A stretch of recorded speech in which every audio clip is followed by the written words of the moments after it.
Okay. Now, one of the things I just kind of made a note, and one of the things you've said is to keep focus on what you can do, not what the other parent is not doing. Right. So just to kind of explain to me what that means and how that works. Well, I think the most common thing that kept coming up in all of my classes is that single parents were so focused on how the other parent wasn't following through to their expectations. And the fact is that you can't control what the other parent does.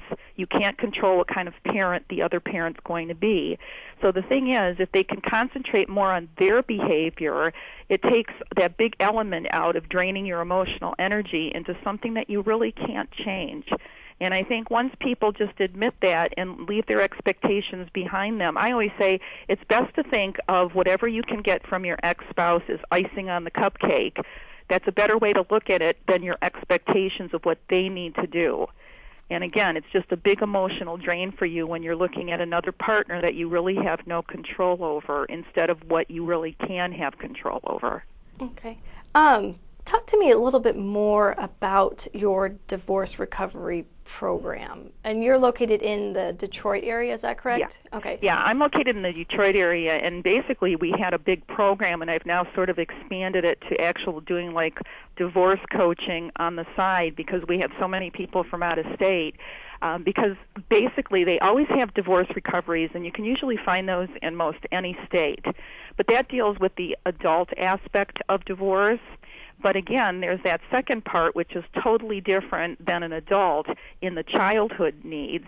And again, the children get lost in the background, and when they don't have their needs met and they don't get their feelings acknowledged, what happens is that children grow up and carry it on as emotional baggage.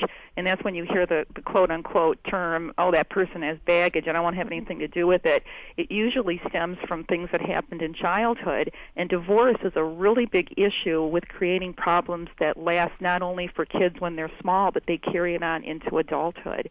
And as parents, we really want to avoid that. So that's what this program works with, is bringing kids, similar kids, to be able to share and expand on their ideas and their feelings, because most kids will bury their feelings because they don't want to see their parents hurt.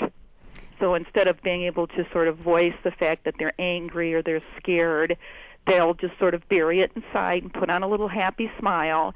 And then again, that you can only stuff so much stuff into a little child before it starts seeping out into other problems. And that this is a good way to avoid that and sort of nip the problem in the bud so that they don't continue to have problems all their life. Okay. And dealing with the kids again, you have a few other books that I just kind of wanted to share with our audience. Can you kind of tell me about your other children's books and what issues they deal with? Well, we're trying to bring them, and because I deal with a lot of adult issues of again, unresolved problems from childhood, two of the other main issues that come up is anger that children don't express, and also self-esteem issues. And those always come back to bite you in the rear when you get older. So I try to write these two books to actually encourage children to not only deal with but be able to express both their anger and self-esteem. So those should be coming out later this year. But the one is I Can't Draw Pants, which is about children and their self-esteem issues and trying to encourage them to try and believe in themselves. And the second one is Body Balloons, and it's a real great coping book to teach kids in a funny way of how to deal with their anger. So again, it's all about a lot of feelings, not stuffing your feelings and being able to acknowledge those. And where, if somebody's interested in purchasing the two books you have out right now, where can somebody get those books? Well, actually, they can order those through any of your local bookstores or Amazon. But actually, the publisher of the book is offering free shipping now if you go right to his website. And the publisher's website is www.wayfarerbooks.com.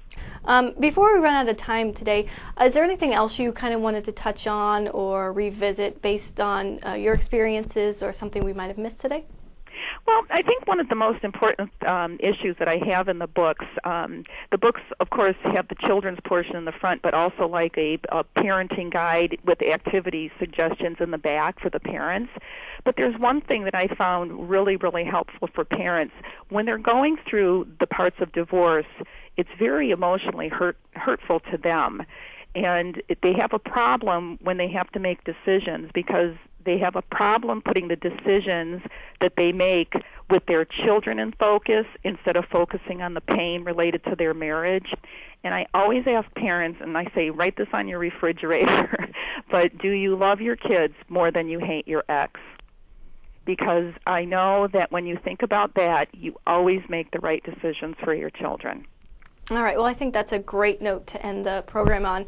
So I'd like to thank you, Susan, for taking time out and joining us and giving a little bit of insight into how to discuss divorce with your kids. And once again, this is Stephanie McCracken for another edition of Divorce Today on DadsDivorce.com.